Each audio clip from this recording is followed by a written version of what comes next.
Hello everyone, welcome back to my YouTube channel knowledge hub. जैसे कि आपको पता है, मैं फ़िज़िक्स पढ़ा रहा हूँ फॉर फॉरेस्ट एग्ज़ाम्स और ये इस लेक्चर सीरीज़ का लेक्चर नंबर 3 रहेगा। इस लेक्चर में हम पढ़ेंगे practical units of length and errors पढ़ेंगे। Now let us start the video. पहले आपको क्या पढ़ना है, that is practical units of length. पहले हम देखेंगे कि फॉर लार्ज मेजरमेंट्स लेंथ के क्या क्या यूनिट होते हैं। ये तीनों यूनिट्स आपको याद रखने हैं। First point, it is astronomical unit, जिसको हम शॉर्ट में AU बोलते हैं, एस्ट्रोनॉमिकल यूनिट।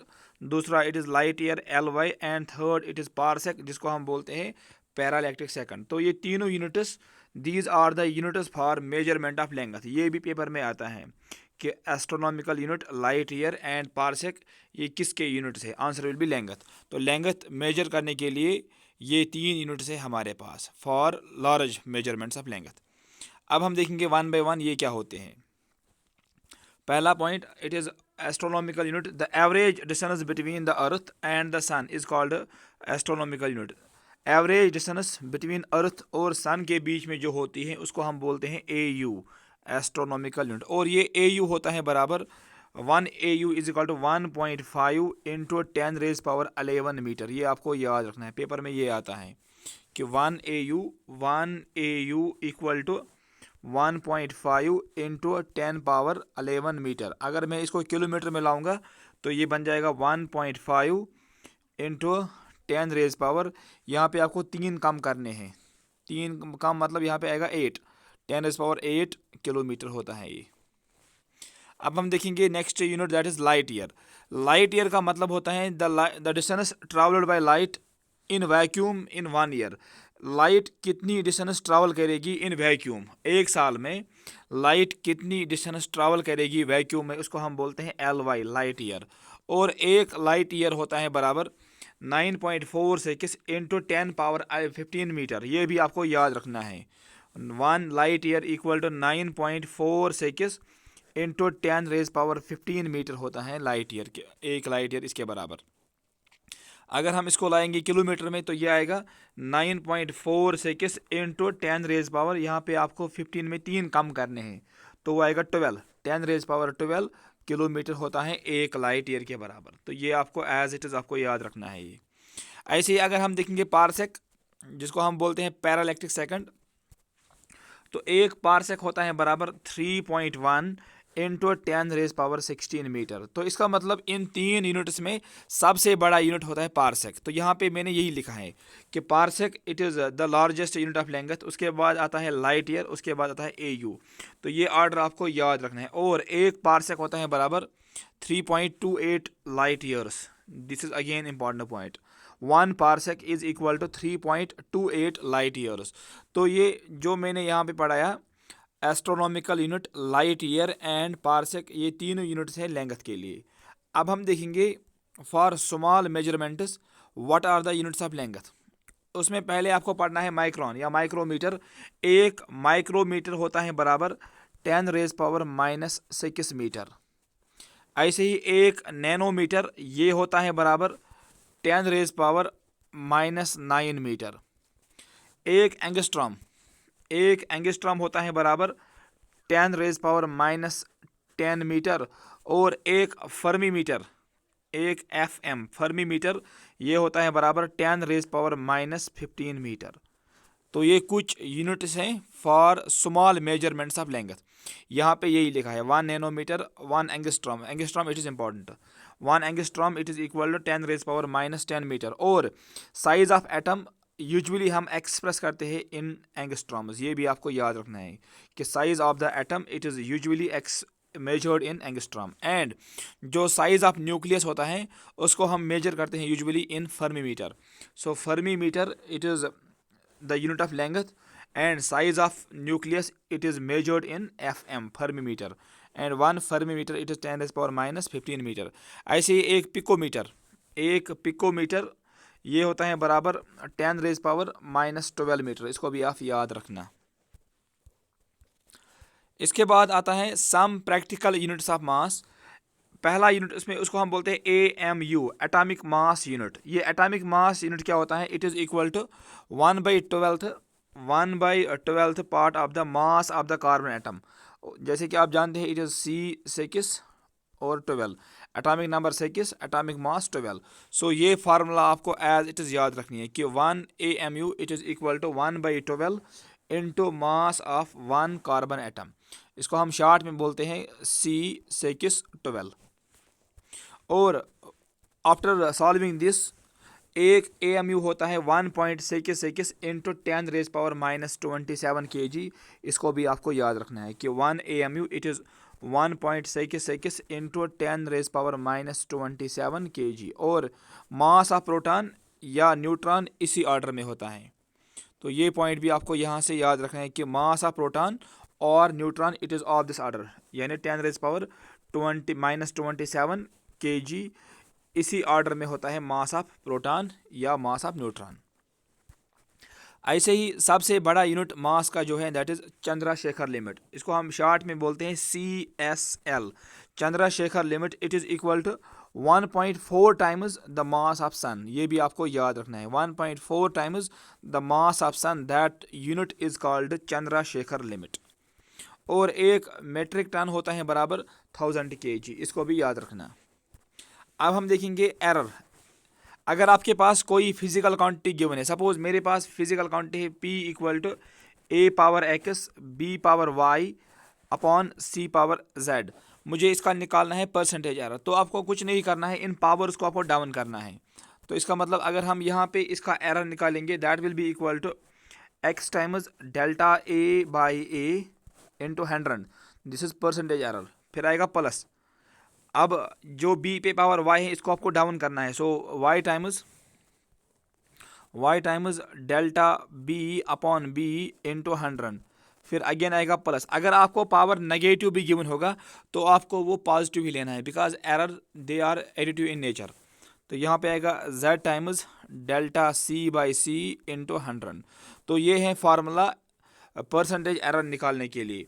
ऐसे ही सपोज अगर मेरे पास P होगा बराबर A² B³ अपॉन C⁴ और मुझे इसका निकालना है परसेंटेज एरर, तो आपको क्या करना है, यहाँ पे पावर्स को डाउन करना है। पहले ये आएगा 2 टाइम्स डेल्टा A/A इंटू 100, फिर आएगा plus 3 times delta B/B into 100, और लास्ट में आएगा 4 टाइम्स डेल्टा C/C इंटू 100। इसको हम बोलते हैं परसेंटेज एरर। तो परसेंटेज एरर पे भी क्वेश्चन आपको एग्जाम में आ सकता है। अब मैं आपको यहाँ से एक एग्जांपल से दिखाता हूँ कि क्वेश्चन आपको एग्जाम में कैसे आ सकता है। सपोज आप ये क्वेश्चन देखिए यहाँ पे, अब physical quantity P is given as A4 B² C⁻⁻1/3 D⁻4/3। मैंने आपको अभी बताया अगर पावर नेगेटिव भी होगा तो आपको वो पॉजिटिव लेना है। And the percentage errors in the measurements of A, B, C and D are 2%, 3%, 4% and 5%. A का एरर 2%, B का एरर 3%, C का एरर 4% एंड D का एरर 5%। आपको बताना है कि परसेंटेज एरर इन P कितना होगा। क्वेश्चन आपको ऐसे ही एग्जाम में आ सकता है। तो मैंने आपको अभी समझाया पावर को डाउन करना है, तो ये आएगा 4 times delta A/A into 100 plus 2 times delta B/B into 100, फिर आएगा plus 1/3 times delta C/C into 100, और लास्ट में आएगा 4/3 टाइम्स डेल्टा D/D इंटू 100। अब हमें क्या करना है, यहाँ पे जो डेल्टा A/A इंटू 100 यहाँ पे आपको दिया है इसका वैल्यू 2%। ऐसे ही डेल्टा B/B, B का एरर आपको दिया है 3%, और ऐसे ही डेल्टा C/C इसका एरर आपको 4% गिवन है, और डेल्टा D/D इसका एरर आपको गिवन है 5%। तो मैंने यहाँ पे यही लिखा है कि percentage error in P will be equal to 4 times percentage error in A plus 2 times percentage error in B plus 1/3 times percentage error in C plus 4/3 times percentage error in D। अब last में यहाँ पे डाले हैं values 2%, 3%, 4% and 5%। After solving this ये आपको आएगा 22%। तो आई होप आपको परसेंटेज एरर एग्जाम में निकालना आएगा। तो एग्जाम में आपको फिजिकल क्वांटिटी गिवन होगी और वहाँ पे आपको एरर्स भी गिवन होगी। तो परसेंटेज एरर निकालने के लिए आपको क्या करना है, पावर्स को डाउन करना है बस। सपोज यहाँ पे एक और क्वेश्चन है, if the error in the measurement of a sphere, यहाँ पे रेडियस है ये, तो रेडियस में एरर है 2%, आपको बताना है कि वॉल्यूम में कितना एरर आएगा। अगर हम देखेंगे वॉल्यूम की formula that is 4/3 pi r cube, ये है फार्मूला फॉर स्फीयर। तो यहाँ पे अगर मैं एरर निकालूंगा तो मुझे 4/3 के साथ कुछ काम ही नहीं है, ना तो मुझे पाई के साथ काम है, मुझे यहाँ पे आर के साथ काम है। तो ये आएगा delta v by v, that will be equal to 3 times delta r by r. मैंने आपको अभी समझाया कि पावर को डाउन करना पड़ता है। अब आपको आर का एरर गिवन है, रेडियस का error that is 2%, so that will be 3 into 2 that is 6% आएगा volume error in the volume. So option c will be the right answer for this question. तो आई होप आपको बस ये formula आपको यहाँ पे पहले ऐसे इसको याद रखना है, फिर एरर कैसे निकालते हैं मैंने आपको समझाया वो। अब एक टर्म आती है यहाँ पे frame of reference. What is frame of reference? Frame of reference it is a fixed point और place with respect to which position, velocity, acceleration of a body और an object is measured. Frame of reference, हम कोई position लेते हैं, कोई point लेते हैं या कोई प्लेस लेते हैं जहाँ से हम पोजीशन, वेलोसिटी, एक्सेलरेशन किसी चीज़ की हम मेजर करते हैं, और उस वाले पॉइंट को हम बोलते हैं frame of reference. So it is simply a place और अ पॉइंट जहाँ से आप position, velocity and acceleration of a body measure करते हो, तो उस वाले पॉइंट को हम बोलते हैं फ्रेम ऑफ रेफरेंस। अब फ्रेम ऑफ रेफरेंस के आते हैं दो टाइप्स, एक को हम बोलते हैं इनर्शियल फ्रेम ऑफ रेफरेंस, दूसरे को हम बोलते हैं non inertial frame of reference. Inertial frame of reference, कोई भी फ्रेम ऑफ रेफरेंस जो कि एट रेस्ट होगा, या तो वो रेस्ट पे होगा या मूव कर रहा होगा विद यूनिफॉर्म वेलोसिटी। पेपर में आपको ये ऐसे ही आ सकता है कि what is inertial frame of reference. कोई भी फ्रेम या तो वो रेस्ट में होगा या वो मूव करेगा with uniform velocity, that frame is called inertial frame of reference. और आपको एक और पॉइंट यहाँ पे याद रखना है कि Newton's first law is always valid in this inertial frame of reference. So inertial frame of reference, it is either at rest or moving with uniform velocity. और जिस फ्रेम ऑफ रेफरेंस में कुछ एक्सेलरेशन हो, कोई भी frame of reference जहाँ पे कुछ एक्सेलरेशन हो, that frame of reference is called non inertial frame of reference. Any frame of reference which is accelerated is called non inertial frame of reference. और यहाँ पे मोशन होती है ड्यू टू एक फोर्स जिसको हम बोलते हैं फिक्टिशियस फोर्स। तो फिक्टिशियस फोर्स आपको याद रखना है कि non inertial frame of reference में एक फोर्स होता है create, that force is called fictitious force, जिसको हम बोलते हैं सीडो फोर्स। इसमें आपको एक और पॉइंट ये भी याद रखना है कि रोटेटिंग फ्रेम जो भी होगा that will B non inertial frame of reference. अब मैं आपको एक क्वेश्चन पूछता हूँ कि यहाँ पे अर्थ क्या है। अर्थ अगर आप देखोगे, पहले अर्थ रिवॉल्व कर रही है, अर्थ स्पिन कर रही है अपने एक्सिस पे, तो it is a rotating frame, तो हम बोलेंगे अर्थ इज़ नॉन इनर्शियल। अब मुझे आप बताइए क्या अर्थ इनर्शियल भी है या नहीं, ये मुझे आप कमेंट बॉक्स में बताना। अब आपको यहाँ से पढ़ना है that is equations of motion. Equations of motion हमारे पास 3 है, ये आपको याद रखनी है तीनों, और इस पे आपको एग्जाम में न्यूमेरिकल ड्यू आ सकती है। इन 3 इक्वेशंस आपको याद करना है। ये पहली equation that is v equal to u plus a t, where v is final velocity, u is initial velocity and a is acceleration. दूसरी है s equal to u t, s is distance, u is initial velocity, s equal to u t plus half of a t square, ये है second equation of motion. And third that is v square minus u square equal to 2as। In 3 equations को आप नज़र में रखना और इन पे numericals करना, न्यूमेरिकल इन पे आ सकती हैं पेपर में। ऐसे ही एक और फार्मूला यहाँ पे that is distance travelled bye particle in the nth second. कोई पार्टिकल nth सेकंड में कितनी डिस्टेंस ट्रैवल करेगा, उसके लिए जो फार्मूला है that is SN equal to u plus a upon 2n-1, ये भी आपको याद रखना है। इस वाले फार्मूला पे मैं आपको एक न्यूमेरिकल दिखाऊंगा ताकि आपको ये इक्वेशन क्लियर हो जाए। A particle moves 10 metre in 4th second, 4th second में पार्टिकल मूव कर रहा है 10 मीटर एंड 6th सेकंड में ये मूव कर रहा है 15 मीटर। आपको बताना है कि 7th सेकंड में ये पार्टिकल कितनी डिस्टेंस मूव करेगा। तो इसका मतलब यहाँ पे मुझे गिवन क्या है, यहाँ पे गिवन पहले है कि S4 इक्वल टू 10, मतलब 4th सेकंड में पार्टिकल 10 मीटर मूव कर रहा है और 6th सेकंड में पार्टिकल 15 मीटर मूव कर रहा है। हमें बताना है कि 7th सेकंड में ये पार्टिकल कितना मूव करेगा।